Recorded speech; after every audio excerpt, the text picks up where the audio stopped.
نماز سے توجہ ہٹانے والی چیزیں۔ الحمدللہ رب العالمین والصلاة والسلام علی خاتم النبیین، اما بعد فاعوذ باللہ من الشیطان الرجیم، بسم اللہ الرحمن الرحیم۔ نماز سے توجہ ہٹانے والی چیزیں، یہ مضمون امیر اہل سنت دامت برکاتہم العالیہ کی کتاب فیضان نماز صفحہ 298 تا 309 سے لیا گیا ہے۔ دعائے اتار: یا اللہ پاک، جو کوئی 14 صفحات کا رسالہ نماز سے توجہ ہٹانے والی چیزیں پڑھ یا سن لے، اسے خوب توجہ کے ساتھ نماز پڑھنے کی سعادت دے اور اس کی ماں باپ سمیت بے حساب بخشش فرما، آمین بجاہ خاتم النبیین صلی اللہ علیہ وآلہ وسلم۔ درود شریف کی فضیلت: فرمان آخری نبی صلی اللہ علیہ وآلہ وسلم نماز کے بعد حمد و ثنا اور درود شریف پڑھنے والے سے فرمایا، دعا مانگ قبول کی جائے گی، سوال کر دیا جائے گا۔ صلو علی الحبیب صلی اللہ علی محمد۔ ڈیزائن والی چادر میں نماز۔ بخاری شریف میں ہے، ام المومنین حضرت عائشہ صدیقہ رضی اللہ عنہا سے روایت ہے کہ مکی مدنی مصطفیٰ صلی اللہ علیہ وآلہ وسلم نے خمیصہ یعنی نقش و نگار والی چادر میں نماز پڑھی۔ اس کے نقش و نگار یعنی ڈیزائن پر ایک نظر ڈالی، جب فارغ ہوئے تو فرمایا، میری یہ چادر ابو جہم کے پاس لے جاؤ اور ابو جہم سے انبجانیہ کی چادر لے آؤ، کیونکہ اس یعنی ڈیزائن والی چادر نے ابھی مجھے نماز سے باز رکھا۔ ایک روایت میں یوں بھی ہے کہ میں نماز میں اس کے نقش و نگار یعنی ڈیزائن دیکھنے لگا تو مجھے خوف ہے کہ یہ میری نماز خراب کر دے۔ لباس کا اثر دل پر ہوتا ہے۔ حکیم الامت حضرت مفتی احمد یار خان رحمۃ اللہ علیہ اس حدیث پاک کے تحت لکھتے ہیں، عربی میں خمیصہ بیل بوٹے یعنی ڈیزائن والی چادر کو کہتے ہیں۔ یہ اونی سیاہ چادر تھی جو ابو جہم رضی اللہ عنہ نے ہدیتاً یعنی بطور گفٹ خدمت اقدس میں پیش کی تھی۔ اس کو اوڑھ کر سرکار صلی اللہ علیہ وآلہ وسلم نماز پڑھ رہے تھے۔ انبجانیہ شام یعنی سوریہ کی ایک بستی کا نام ہے جہاں سادہ کپڑے تیار ہوتے ہیں، اسی کی طرف اس کی نسبت ہے۔ جیسے ہمارے ہاں بھاگل، بوریا، ڈھاکہ کی ململ یا لائل پور کا لٹھا مشہور ہے۔ کیونکہ چادر کا واپس کرنا ابو جہم رضی اللہ عنہ کو ناگوار گزرتا، ان کی دلداری یعنی دل جوئی کے لیے اس کے عوض یعنی بدلے دوسری چادر طلب فرما لی۔ صوفیہ فرماتے ہیں کہ لباس کا اثر دل پر ہوتا ہے، خصوصاً صاف اور روشن دل جلدی اثر لیتے ہیں۔ جیسے سفید کپڑے پر سیاہ دھبا معمولی بھی ہو تو دور سے چمکتا ہے۔ اس سے معلوم ہوا کہ محراب مسجد سادہ ہونا بہتر ہے تاکہ نمازی کا دھیان نہ بٹے۔ بعض صوفیہ نقش و نگار والے مصلی کی بجائے سادہ چٹائی پر نماز بہتر سمجھتے ہیں۔ ان کا ماخذ یعنی بنیاد یہی حدیث ہے۔ خیال رہے کہ یہ سب اپنی امت کی تعلیم کے لیے ہے۔ قلب پاک مصطفیٰ صلی اللہ علیہ وآلہ وسلم کی واردات یعنی مبارک دل پر گزرنے والی کیفیات مختلف ہیں۔ کبھی کپڑے کے بیل بوٹے یعنی ڈیزائن سے خشوع کم ہونے کا اندیشہ یعنی ڈر ہوتا ہے، اور کبھی میدان جہاد میں تلواروں کے سائے میں نماز پڑھتے ہیں اور خشوع میں کوئی فرق نہیں آتا۔ کبھی بشریت کا ظہور ہے اور کبھی نورانیت کی جلوہ گری۔ ڈیزائن والے لباس میں نماز جائز ہے۔ اے عاشقان رسول، اس سے کوئی یہ نہ سمجھے کہ رنگین یا ڈیزائن والے لباس میں نماز پڑھنا ہی ناجائز ہے۔ مسئلہ یہ ہے کہ لباس کا ڈیزائن ہو یا جیب میں کوئی وزنی چیز یا کوئی سی بھی شے جو نماز کے خشوع میں رکاوٹ ڈالے، اس سے بچنا بہتر اور کار ثواب ہے۔ نئے نالین شریفین: حضور نبی کریم صلی اللہ علیہ وآلہ وسلم نے ایک بار نئے نالین شریفین یعنی مبارک جوتیوں کو پہنا۔ وہ آپ کو اچھی لگیں تو سجدہ شکر کیا اور ارشاد فرمایا میں نے اپنے رب کے سامنے عاجزی کی تاکہ وہ مجھ پر غضبناک نہ ہو۔ پھر آپ صلی اللہ علیہ وآلہ وسلم باہر تشریف لے گئے اور سب سے پہلے ملنے والے سائل یعنی منگتا کو وہ نالین شریفین عطا فرما دیے۔ پھر امیر المومنین حضرت علی المرتضیٰ رضی اللہ عنہ سے ارشاد فرمایا میرے لیے پرانے نرم چمڑے کے نالین یعنی جوتے خرید لو، پھر انہیں پہنا۔ سونے کی انگوٹھی۔ مردوں کے لیے سونا حرام ہونے سے پہلے مصطفیٰ جان رحمت صلی اللہ علیہ وآلہ وسلم کے ہاتھ مبارک میں سونے کی ایک انگوٹھی تھی۔ آپ صلی اللہ علیہ وآلہ وسلم نورانی منبر پر تشریف فرما تھے کہ انگوٹھی اتار دی اور ارشاد فرمایا اس نے مجھے مشغول کر دیا، میری ایک نظر اس کی طرف رہی اور ایک نظر تمہاری یعنی حاضرین کی طرف۔ سونا مرد کے لیے حرام ہے۔ اے عاشقان رسول، پہلے سونا مردوں کے لیے جائز تھا مگر بعد میں حرام کر دیا گیا۔ چنانچہ حضرت مولا علی رضی اللہ عنہ فرماتے ہیں رحمت عالم صلی اللہ علیہ وآلہ وسلم نے سیدھے ہاتھ میں ریشم لیا اور بائیں یعنی لیفٹ ہاتھ میں سونا، پھر یہ فرمایا کہ یہ دونوں چیزیں میری امت کے مردوں پر حرام ہیں۔ سونے کی انگوٹھی پھینک دی۔ واقعہ، ہم سب کے پیارے نبی صلی اللہ علیہ وآلہ وسلم نے ایک شخص کے ہاتھ میں سونے کی انگوٹھی دیکھی تو اس کو اتار کر پھینک دیا اور یہ فرمایا کہ کیا کوئی اپنے ہاتھ میں انگارہ رکھتا ہے؟ جب حضور اکرم صلی اللہ علیہ وآلہ وسلم تشریف لے گئے، کسی نے ان سے کہا اپنی انگوٹھی اٹھا لو اور کسی کام میں لانا۔ انہوں نے کہا خدا کی قسم میں اسے کبھی نہ لوں گا جبکہ رسول اللہ صلی اللہ علیہ وآلہ وسلم نے اسے پھینک دیا ہے۔ ہر صحابی نبی جنتی جنتی، سب صحابیات بھی جنتی جنتی، صلو علی الحبیب صلی اللہ علی محمد۔ پرندے کی محبت کا وبال۔ واقعہ، ایک عابد یعنی عبادت گزار بندے نے کسی جنگل میں طویل یعنی لمبے عرصے تک اللہ رب العزت کی عبادت کی۔ اس نے ایک مرتبہ کسی پرندے کو درخت کے اندر اپنے گھونسلے میں چہچہاتا دیکھ کر دل میں کہا کیا ہی اچھا ہو جو میں عبادت کے لیے اس درخت کے قریب جگہ بنا لوں تاکہ اس پرندے کی آواز سے انس یعنی پیار، افیکشن پاتا رہوں۔ پھر اس نے ایسا کر لیا تو اللہ پاک نے اس وقت کے نبی علیہ السلام پر وحی فرمائی فلاں عابد یعنی عبادت گزار سے کہہ دو تم مخلوق سے مانوس ہوئے یعنی پیار حاصل کیا، میں نے تمہارا درجہ ایسا کم کر دیا ہے کہ اب کسی بھی عمل سے اسے نہیں پا سکو گے۔ پرندے پالنا کیسا؟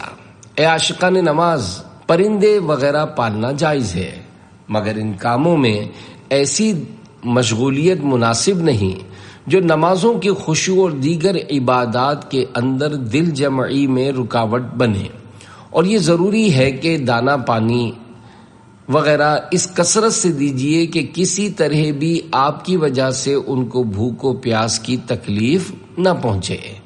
میرے آقا اعلی حضرت رحمت اللہ علیہ لکھتے ہیں جانور کو دن میں 70 دفعہ یعنی بہت زیادہ مرتبہ دانہ پانی دکھائے، ورنہ پالنا اور بھوکا پیاسا رکھنا سخت گناہ ہے۔ جانور پر ہر طرح کے ظلم سے بچنا ضروری ہے کہ جانور پر ظلم کرنا مسلمان پر ظلم کرنے سے بھی بڑا گناہ ہے۔ مسلمان مقدمہ وغیرہ دائر کر سکتا ہے، مظلوم جانور بیچارہ کس کو فریاد کرے گا؟ یہ بھی یاد رہے کہ مظلوم جانور کی بد دعا مقبول ہوتی ہے۔ صلو علی الحبیب صلی اللہ علی محمد۔ صحابی نے باغ صدقہ کر دیا۔ واقعہ، حضرت ابو طلحہ انصاری رضی اللہ عنہ اپنے باغ میں نماز پڑھ رہے تھے، یکا یک خاکی رنگ کا ایک کبوتر اڑا اور باہر نکلنے کے راستے کی تلاش میں ادھر ادھر گھومنے لگا۔ آپ کو یہ منظر اچھا لگا، لمحے بھر کے لیے اپنی نظر اسی طرف لگا دی، پھر جب نماز کی طرف متوجہ ہوئے تو یاد نہ رہا کہ کتنی رکعتیں ہوئی ہیں۔ آپ نے فرمایا، میرے مال یعنی باغ نے مجھے آزمائش میں ڈال دیا۔ چنانچہ رسول اللہ صلی اللہ علیہ وآلہ وسلم کی بارگاہ میں حاضر ہوئے اور واقعہ بیان کرنے کے بعد عرض کی، یا رسول اللہ صلی اللہ علیہ وآلہ وسلم، اب وہ باغ صدقہ ہے، یعنی جہاں چاہیں اسے خرچ کریں۔ تابعی نے باغ صدقہ کر دیا۔ واقعہ، ایک تابعی بزرگ رحمت اللہ علیہ نے اپنے کھجوروں کے باغ میں نماز ادا کی۔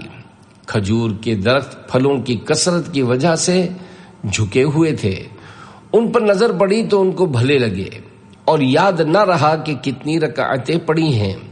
انہوں نے یہ واقعہ مسلمانوں کے تیسرے خلیفہ حضرت عثمان غنی رضی اللہ عنہ کی خدمت میں بیان کیا اور عرض کی، اب وہ باغ صدقہ ہے، اسے اللہ پاک کی راہ میں خرچ کر دیجئے۔ چنانچہ عثمان غنی رضی اللہ عنہ نے اسے 50,000 میں بیچ دیا۔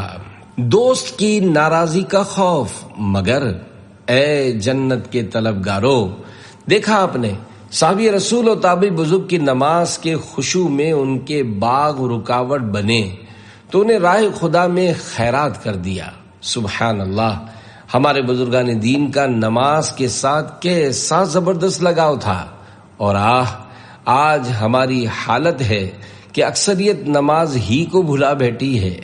اذان کے ذریعے 5 وقت نماز کے لیے بلاوے ملتے ہیں، مگر احساس تک نہیں ہوتا۔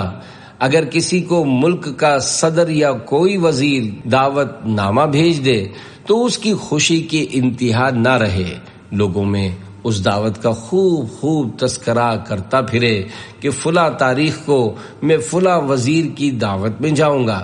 افسوس، دنیاوی حکمران کی دعوت تو باعث فخر ٹھہرے، مگر نماز کی دعوت دینے والا یعنی مؤذن دربار الہی کی حاضری کے لیے مسجد کی طرف بلائے تو اس کی کوئی پرواہ نہ کی جائے۔ اگر کوئی عزیز یا دوست شادی بیاہ یا کسی دوسری تقریب کی دعوت دے تو موڈ نہ ہونے کے باوجود بھی اس کی دعوت قبول کر لی جاتی ہے، کیونکہ بسا اوقات یہ ڈر ہوتا ہے کہ دعوت قبول نہ کرنا کہیں اس کی ناراضی کا سبب نہ بن جائے۔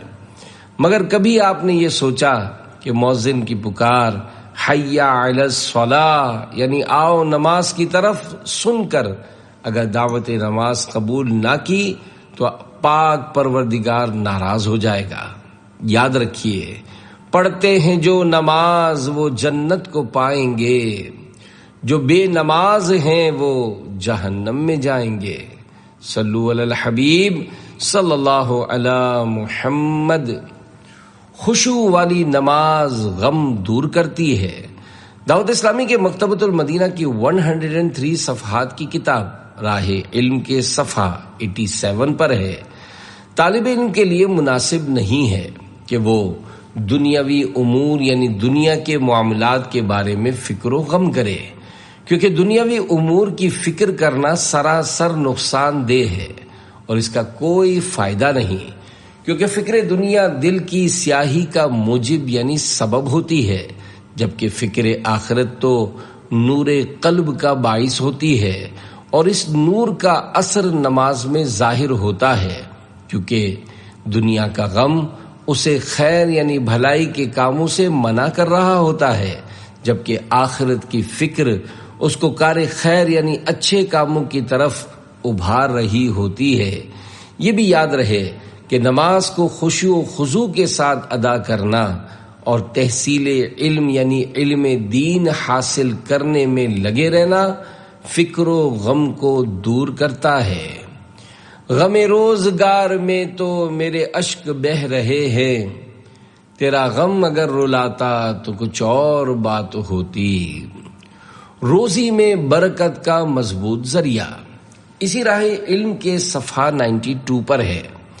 رزق کی وسعت کا قوی یعنی روزی میں برکت کا مضبوط ترین ذریعہ یہ ہے کہ انسان نماز کو خشوع و خضوع تعدیل ارکان یعنی ارکان نماز ٹھہر ٹھہر کر ادا کرنے کا لحاظ کرتے ہوئے تمام واجبات اور سنن و آداب کی پوری طرح رعایت کرتے ہوئے ادا کرے۔ بڑی عمر پانے کے 10 اسباب وہ چیزیں جو عمر میں زیادتی کا سبب بنتی ہیں وہ یہ ہیں: نمبر 1 نیکی کرنا، نمبر 2 مسلمانوں کو ایذا نہ دینا، نمبر 3 بزرگوں کا احترام کرنا، نمبر 4 صلہ رحمی یعنی رشتہ داروں سے اچھا سلوک کرنا، نمبر 5 ہر روز صبح و شام ان کلمات کو 3 بار پڑھنا: سبحان اللہ ملء المیزان ومنتہى العلم ومبلغ الرضا وزینۃ العرش والحمد للہ ولا الہ الا اللہ واللہ اکبر ملء المیزان ومنتہى العلم ومبلغ الرضا وزینۃ العرش۔ 6 بلا ضرورت ہرے بھرے درختوں کو کاٹنے سے بچنا۔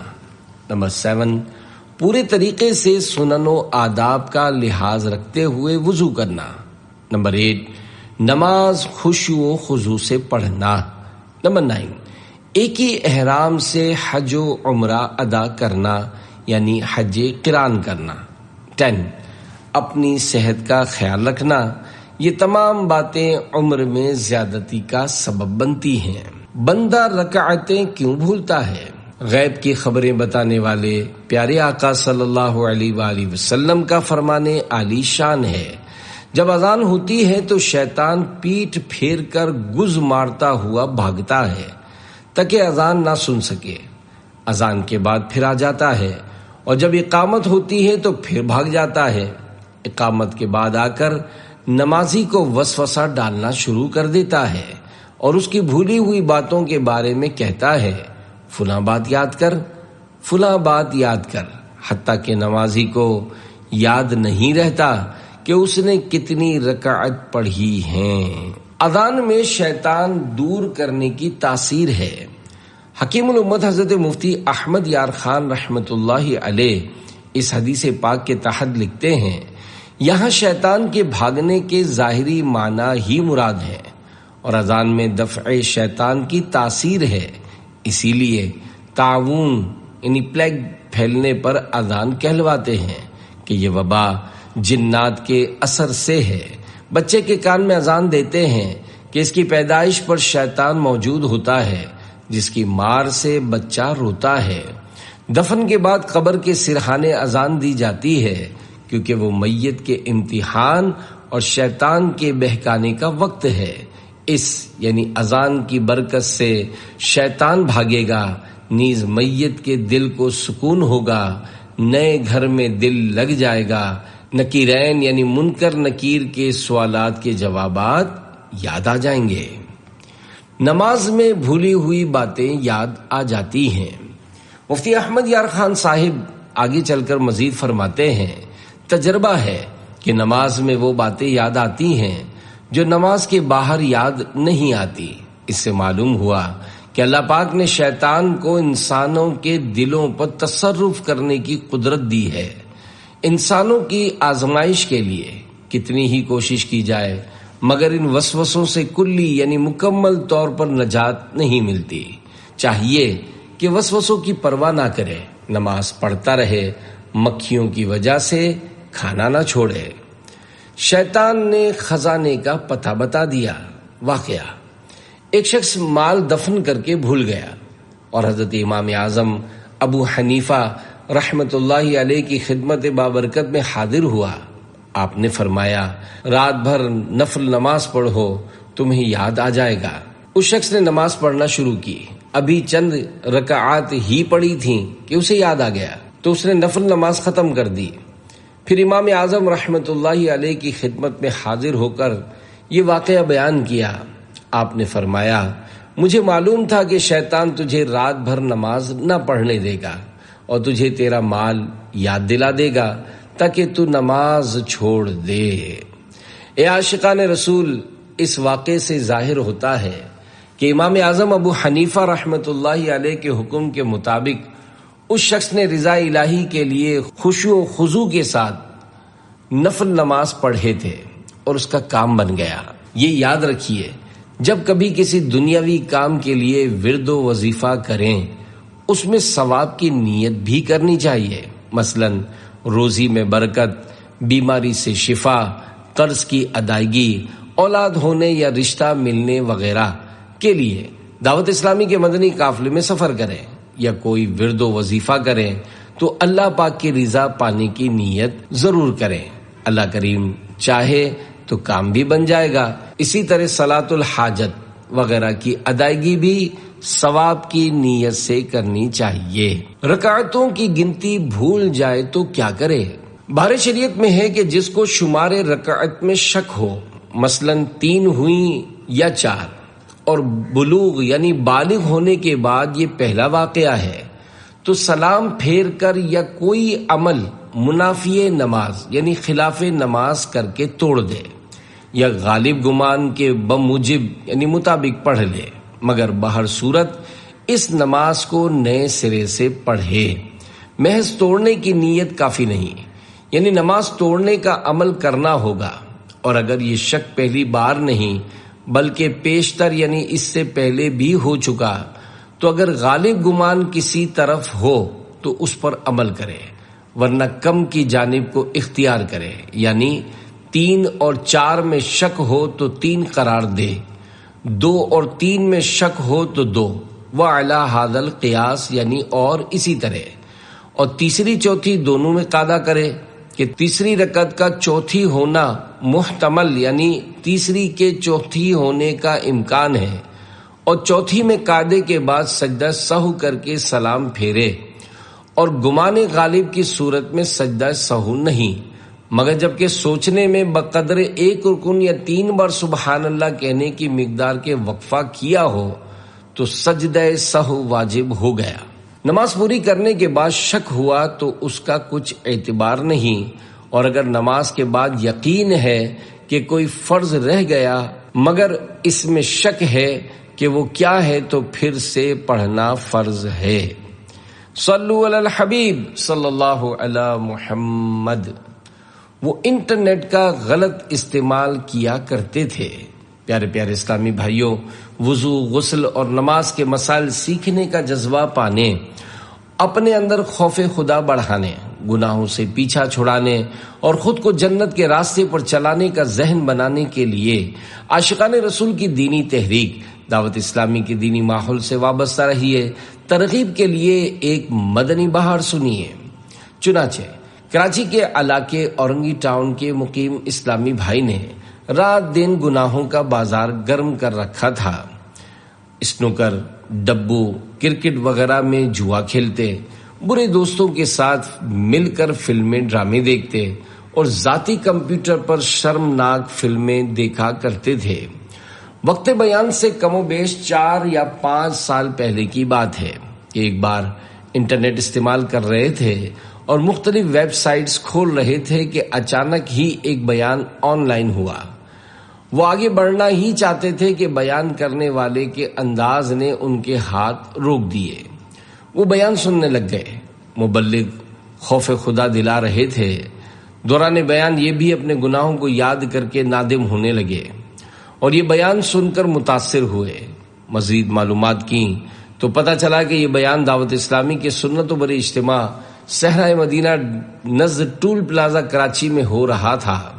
الحمدللہ اسی اجتماع میں غوث پاک رحمت اللہ علیہ کا مرید بننے کے بعد گناہوں سے حفاظت کے لیے دعوت اسلامی کے دینی ماحول سے وابستہ ہو گئے۔ یوں انہیں توبہ کی سعادت مل گئی۔ اس کے علاوہ بھی انہوں نے دعوت اسلامی کی برکتیں دیکھی ہیں۔ مثلا ایک مرتبہ انہوں نے خواب میں دیکھا کہ مسجد نبوی شریف میں مدرسۃ المدینہ بالغان لگا ہوا ہے اور اسلامی بھائی قرآن کریم پڑھ رہے ہیں۔ ایک مرتبہ دیکھا کہ مسجد نبوی میں دعوت اسلامی کا ہفتہ وار سنت و بھرا اجتماع ہو رہا ہے اور ایک مبلغ دعوت اسلامی بیان فرما رہے ہیں۔ الحمدللہ علاقائی سطح پر اصلاح اعمال کی ذمہ داری بھی ملی اور کم و بیش 11 ماہ سے استقامت کے ساتھ ہر ماہ مدنی قافلے میں سفر کی سعادت بھی نصیب ہو رہی ہے۔ تیرا شکر مولا دیا دینی ماحول، نہ چھوٹے کبھی بھی خدا دینی ماحول۔ صلو علی الحبیب صلی اللہ علی محمد۔ دنیا سے جانے والے کی طرح نماز پڑھے۔ فرمان مصطفیٰ صلی اللہ علیہ وآلہ وسلم، جب تم میں سے کوئی نماز پڑھے تو رخصت ہونے والے شخص کی طرح یہ گمان رکھ کر نماز پڑھے کہ اب کبھی دوبارہ نماز نہیں پڑھ سکے گا۔ نماز کے وقت اپنی ہر شے کو الوداع کہہ دو۔ حضرت امام محمد بن محمد غزالی رحمت اللہ علیہ اس حدیث پاک کے تحت فرماتے ہیں، یعنی اس شخص کی طرح نماز پڑھو جو اپنے نفس کو رخصت کرتا ہوا، اپنی خواہشات سے کوچ کرتا ہوا اور اپنی زندگی کو الوداع کہتا ہوا اپنے مولا کی طرف جا رہا ہو۔ حضرت بکر بن عبداللہ مزنی رحمت اللہ علیہ فرماتے ہیں، اگر تم یہ چاہتے ہو کہ تمہاری نماز تمہیں نفع پہنچائے تو نماز شروع کرنے سے قبل یہ کہو، شاید میں اس نماز کے بعد دوبارہ نماز نہیں پڑھ سکوں گا۔ یہ میری زندگی کی آخری نماز ہے۔ نماز کے وقت موت کی یاد کی جائے اور یہ ذہن بنایا جائے کہ یہ میری زندگی کی آخری نماز ہے۔ فرمان مصطفیٰ صلی اللہ علیہ وآلہ وسلم ہے، اپنی نماز میں موت کو یاد کرو، کیونکہ جب کوئی شخص اپنی نماز میں موت کو یاد کرے گا تو وہ ضرور عمدہ انداز میں نماز پڑھے گا، اور اس شخص کی طرح نماز پڑھو جسے امید نہ ہو کہ وہ دوسری نماز ادا کر سکے گا۔